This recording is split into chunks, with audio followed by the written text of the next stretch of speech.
Good evening and welcome to Real Talk, where every Sunday night we offer insight, education, and resources to in-home caregivers and those affected in their world. This is the children, the parents, the extended family, and everyone who loves them. Our goal is to offer real-life topics and learning through discussion and looking at these real issues and offering real solutions. Tonight, I'm very excited to welcome our guest, Lyndsey Hookway from the UK. Lyndsey is an experienced pediatric nurse, a children's public health nurse, an international board certified lactation consultant, otherwise in our world known as an IBCLC, and a holistic sleep coach and a birth trauma recovery practitioner. If you'd like to read a little bit more about Lyndsey, her bio is in our feed. But tonight we're going to kind of dig into a topic that has a lot of kind of definitions in the world. It's got a lot of controversy around it. But Lyndsey's an expert in this area. And after looking at so many different things out there, I really think she's got some great things to share with you. And we're going to talk about these tonight. And we're going to talk about some of these definitions and get into them. And I know that Lyndsey's going to give you some really great takeaways that you and your family are going to benefit from. So welcome, Lyndsey. It's really great to have you. And you. Thank you so much for inviting me. It's fun to be here. It absolutely is. And thanks for joining us from all the way on the other side of the world. That's across that pond, yeah, you know. It's amazing what technology will do for us tonight. Right. So before we dig into this, Lyndsey, can you tell us just a little bit about kind of your journey into the world of babies and lactation and sleep and all this stuff? And anything else that'll help our audience get to know you a little bit better?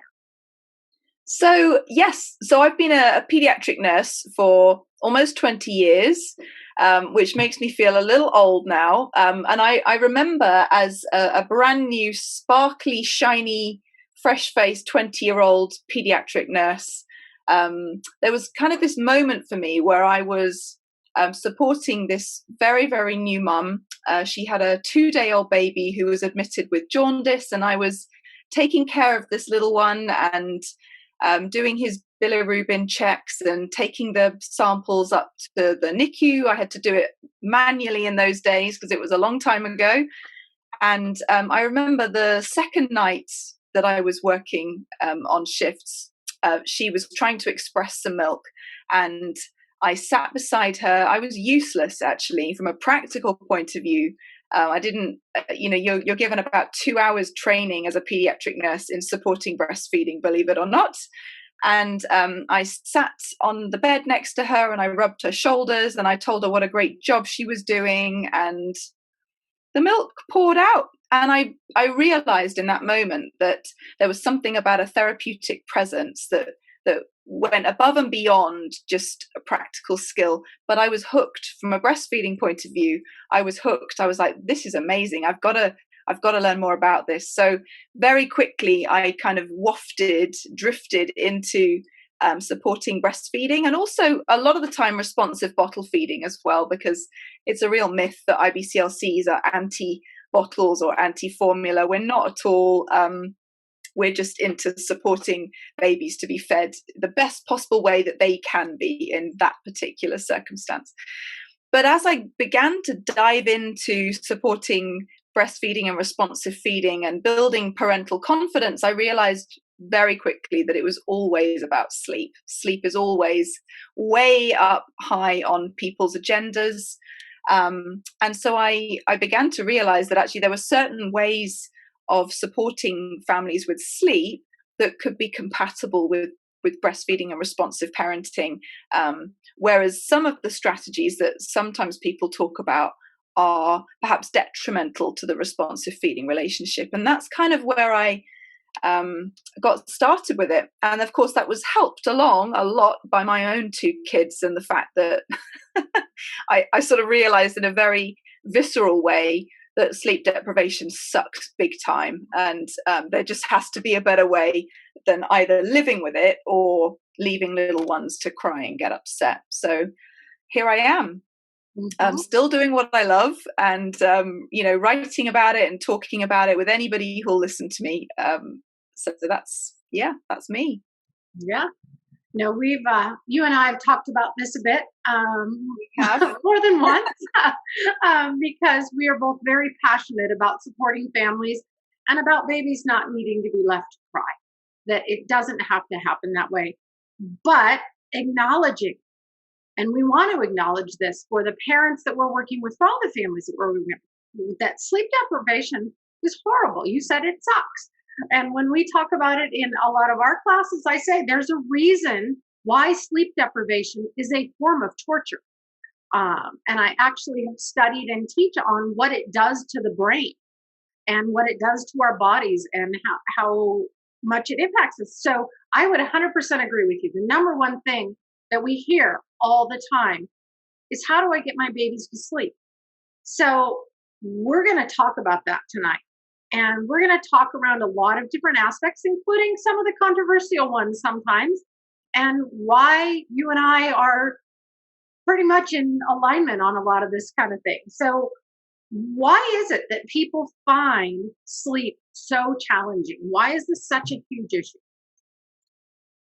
Well, I mean, you said it yourself, but sleep is a basic human need, right? We find it very difficult to function, but I think it's bigger than that. And I think it goes beyond just being tired as well. I think it's also about the adaptation to parenthood. It's about, the fact that all of the relationships that we have within our family change. So when you become a parent, the relationship you have with your own parent is brought into sharp focus. The relationship you have with your co-parent, if you have one, is changed and altered and needs to adapt. And then you also have relationships with your peers, and some of them you might have been friends with for years, decades, and then all of a sudden you find that you're not on the same page when it comes to parenting, and that's really weird and a little messed up at times. So I think it's not always about just sleep, but of course when you're up caring for a little human in the middle of the night, it's tiring. And nothing can prepare you for it. And I think, one of the things that makes it harder is the fact that nobody can agree on the right way to support little ones with sleep. And a lot of the time, the strategies that people are recommending are at odds with our instincts. And then we've got social media, and we've got friends, and we've got great Auntie Aggie, and we've got books and downloadables and apps, and oh my goodness, it's so confusing for families. No wonder they're kind of just feeling bombarded and overwhelmed by this stuff. Mm-hmm. Absolutely, I agree with you, and I think you kind of touched on it too, but society puts so many cultural expectations, particularly, I don't know about in the UK, but certainly here in the United States, there is this expectation and almost this sense that if your baby's not sleeping through the night, and that has its own set of definitions, but if your baby's not sleeping through the night, by the time they're 12 weeks old, somehow you're viewed by so many people as you're a bad parent. And biologically, it's not supposed to happen by that point in a 8 or 10 or 12-hour stretch where they're not disturbed, where there's not something going on. And so with everything else, then we've got societal pressure and judgment as well. And I don't know about the UK, but here in the US, we've certainly become a culture that is doing a fine job of shaming parents when we think they're not doing something right. Yeah, I mean, you can't really get it right at all, can you? Because if you if you bottle feed, you're shamed. If you breastfeed, you're shamed. If you have the baby in the bed with you, you're shamed. If you sleep train, you're shamed. I mean, it's so hard for people to get this right. And I think that's where you have to find your village and find like-minded souls who kind of get where you're coming from, because otherwise you can end up feeling, that tall. And I think, obviously in the US, you've got much shorter parental leave than we do in the UK. We've got much longer, but I think it's the same problem. There's still the expectation that by X number of weeks or months or, weights, sometimes crazy things, people have this expectation that babies should be sleeping through the night. And if they're not, then what have you done wrong? You've obviously been too soft, too stupid, too, to I don't know what, but you didn't get it right. You messed up somehow, and it's your own fault that you're so tired, because if you just listened and done X, Y, and Z, then you would be sleeping right now. So you've only got yourself to blame. And we kind of hear that a lot in our culture. And of course, a lot of it is not evidence-based. A lot of it comes from studies that look at older children. So, for example, there's some good evidence that having a genuine short sleep duration in school-age children is detrimental for their learning and their memory and their school performance. But a lot of people extrapolate that evidence to little babies who are waking in the night and say, well, if you don't sleep train, it's bad for their development. Well, hold on a minute. No, it's not. That's not what the evidence says. Mm-hmm. So I think a lot of time, people are kind of misinterpreting research and putting out fake news, which again adds to more confusion, doesn't it? Mm-hmm. So I say you can always find a study that, if you look at it the right way, can support your viewpoint. Yep. Even if it's not accurate and is not applicable to what we're talking about. Yep. So you've mentioned it a couple of times. I want, for our audience, for you to share your definition by what you mean by sleep training. Because sleep training is a term that I don't even use anymore, except to say this is a term we don't use anymore because it's become so associated with so many negative things. So share with us, our audience, kind of what you mean and what you're talking about. Okay, so I want to preface this, though, by saying this is my opinion. So this is my opinion about what sleep training is, and other people, you included, might define it in a different way. But for me, I think it would be really easy if we could say this particular technique is the definition of sleep training. But I don't think that's true. I think it's much more complicated than that. I think it's got something to do with a parent deliberately and systematically pushing an agenda about how their baby is going to sleep or not sleep that is not perhaps responsive to where the infant is coping in terms of their emotional state and their stress state and everything else. So, for example, while I would definitely put cry it out and controlled crying or graduated extinction or the checking method or however you want to call it, but leaving them to cry for brief periods and then coming and checking, I would definitely put those two in the category of sleep training. But I would also put strategies like pick up, put down, usually in the category of sleep training, because normally infants cry a really quite excessive amount during this technique, and it isn't really responsive to where the infant is. Mm-hmm. But I would also, techniques like putting the baby in the crib or cot and patting the mattress and sitting right beside the baby, so you're in the room with the baby, I would define that as sleep training if the baby was becoming very, very distressed and dysregulated as well. Now, if the baby's okay, if they're lying in their crib and they're gurgling and falling asleep, then that's not sleep training. So there's something about it not being responsive to the infant's emotional state. There's something about putting an agenda on the baby that's perhaps not biologically or developmentally or nutritionally appropriate, like, for example, removing night feeds from an infant who still probably needs them. But I think it's also something to do with the technique at times as well. So that's not a very succinct definition, which is why everybody kind of has their own opinion on what it is and what it isn't. Right. And I think, too, people use a lot of kind of a generic term, but they're actually referring to one specific methodology. Right.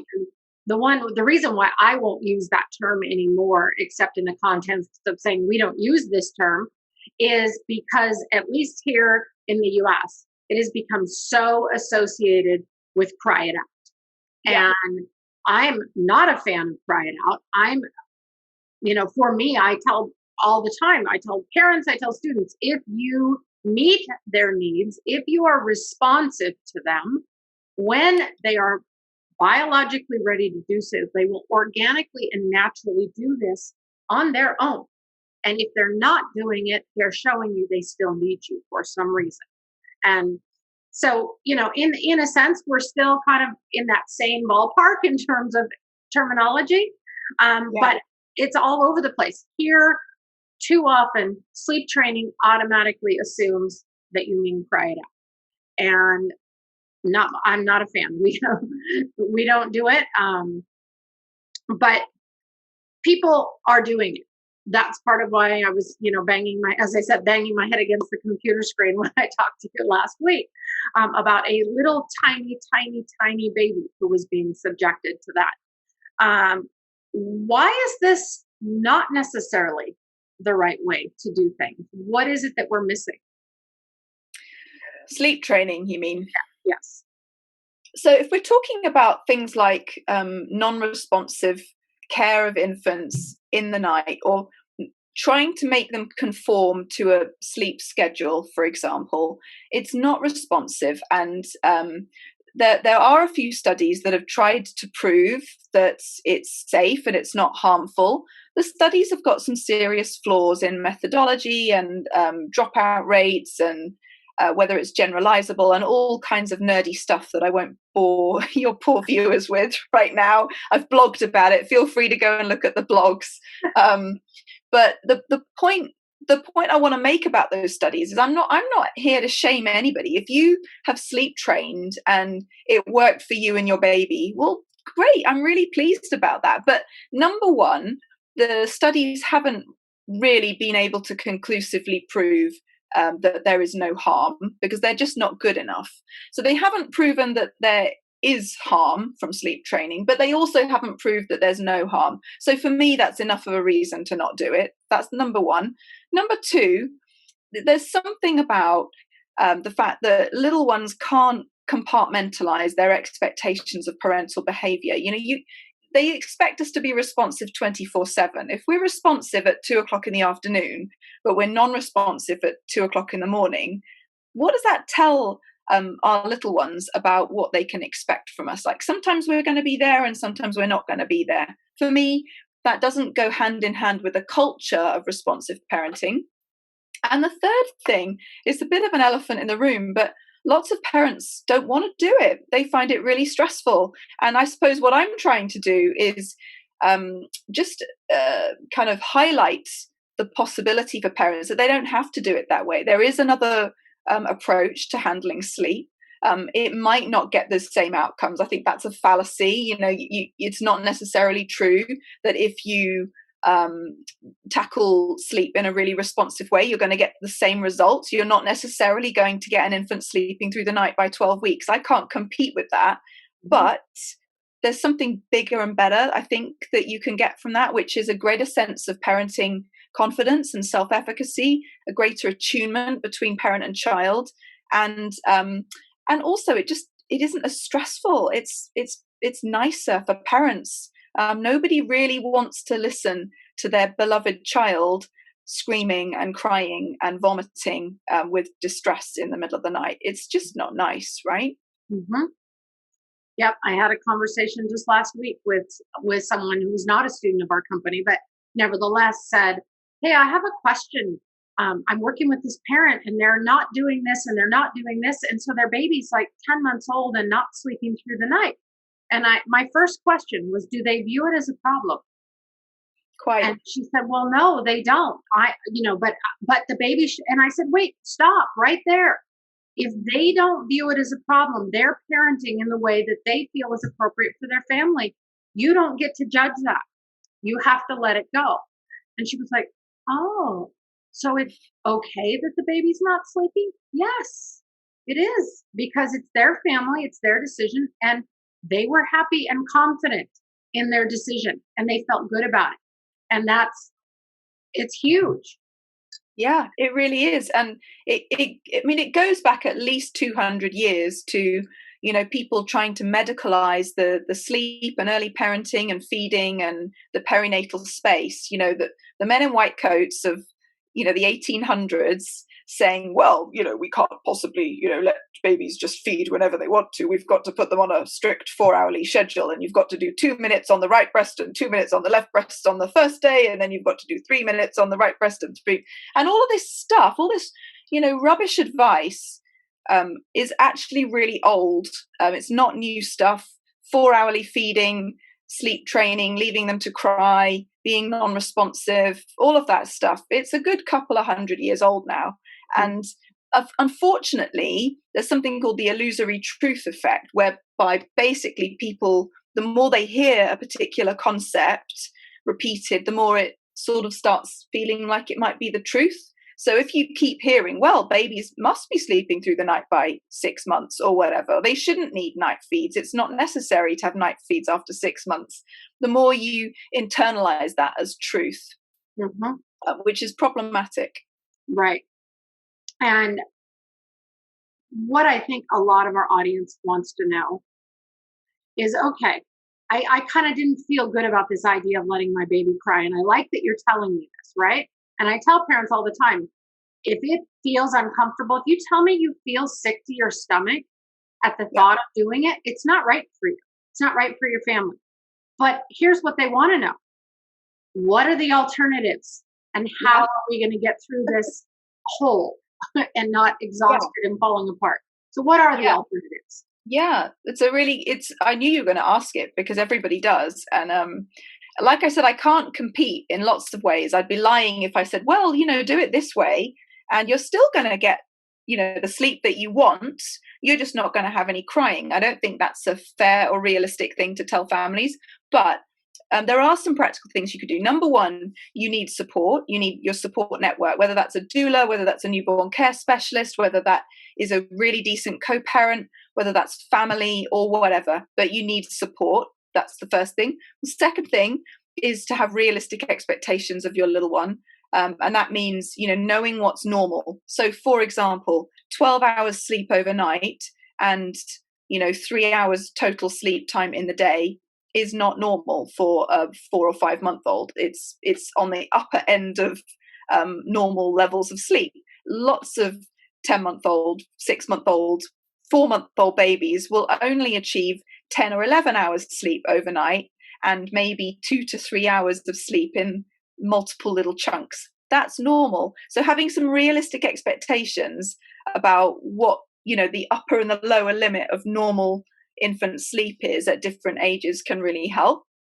I think the other thing that you can do is learn to appreciate the power of your own emotional state on your little ones. So that means taking care of yourself, whether that is with some mindfulness, whether that is lighting a scented candle, whether that is putting your favorite perfume on, whether that is having a walk or whatever it is.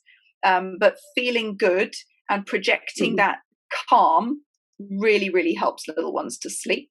The other thing that you can do is not try and set yourself up to fail by thinking that your baby's got to have these monster naps in the day that will often be detrimental for their nighttime sleep, because you can only get so much sleep in 24 hours. So if your little one is pulling 3 90-minute naps at the age of 6 months, the chances are you're going to pay for that overnight, because actually that's a lot of sleep to be getting in the middle of the day. And then I think the other thing is that you can start to put some limits in place, because it is your body, it is your parenting style. You don't have to feed your baby back to sleep every 40 or 50 minutes overnight if you don't want to. That it is okay to say to little tiny humans, do you know what, darling, you had a feed 45 minutes ago. I'm going to give you a cuddle. I'm going to give you to your dad. I'm going to give you to my co-parent, and they can give you a little bit of settling time now. And I'm going to go and get a break, because you don't actually need to feed every 45 minutes with an older baby, or even a younger baby for that matter. So I think you can put limits in place without being non-responsive. It's not about, you're just going to have that baby attached to your breast for the next 18 months of your life. There's no other way around it. There are, but it's about finding an alternative that is still respectful and still responsive, but gives you a bit of balance as well. Yeah, while you were saying that, balance was the term that kept coming through my head, and I was thinking that's right. And I think you mentioned something about, it's not normal, or, it's not realistic to expect that every baby is going to do like this 12-hour stretch, and every baby is different. And I know when my kids were little, my son was a champion sleeper. My daughter, not so much.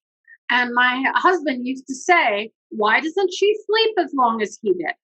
And I would say, look, number one, she's waking up happy. She's everything is fine developmentally. She just doesn't need as much sleep as he does.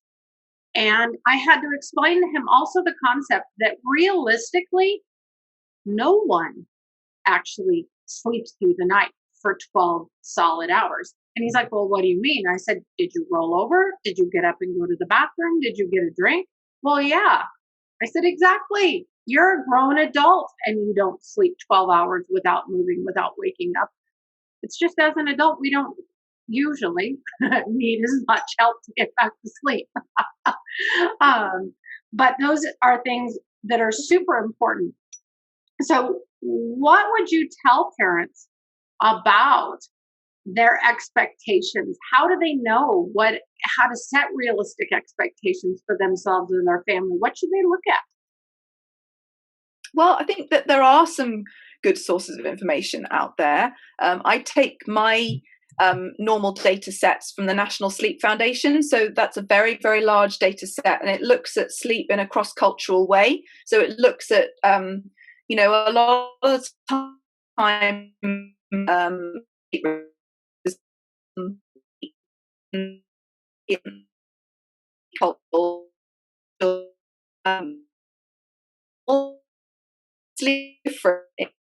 different parts of the world. So this is really important because it can leave some people feeling like sleep is out, and actually it's completely normal in the place where they are. So the National Sleep Foundation is a good resource, and that gives you these broad averages that are realistic to expect for children of different ages. And that's certainly the source that I go to when I'm producing literature, either for my books or for my social media posts or whatever. And that's where my about you come on to that data set. Be unusual for little ones to get out overnight until they hit the age of 2. So that's a lot later than a lot of people think. Absolutely. So is there anything else that you'd kind of like to leave our audience with as kind of a final takeaway, Lyndsey? If you could say, as a parent, I want you to know, or as a caregiver even, because a lot of our audience are caregivers, here's one thing I want you to know. What would that be? There's so many nuggets that I'd love to leave you with. I'm going to do 2. I'm going to be naughty and do 2. One is that sleep will get better. It really, really will get better eventually. All kiddies will eventually sleep. It's hard to believe that when you're in the pit of sleep deprivation, but it is absolutely true.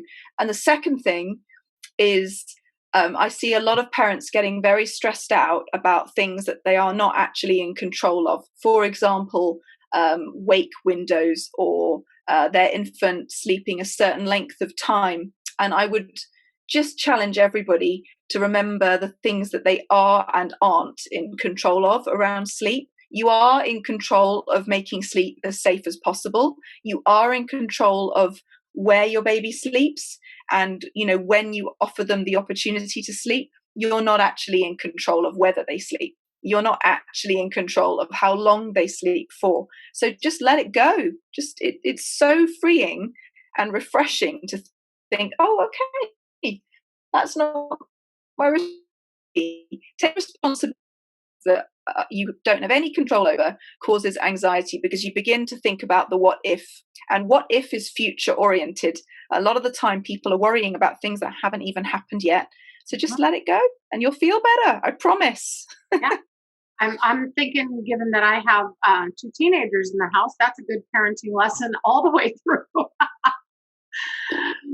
Oh, yeah. So, well, I really appreciate you joining us on Real Talk, Lyndsey. It is always a joy to talk to you and to learn from you. And you and I could have nerded out all day long and we'd have been good with it.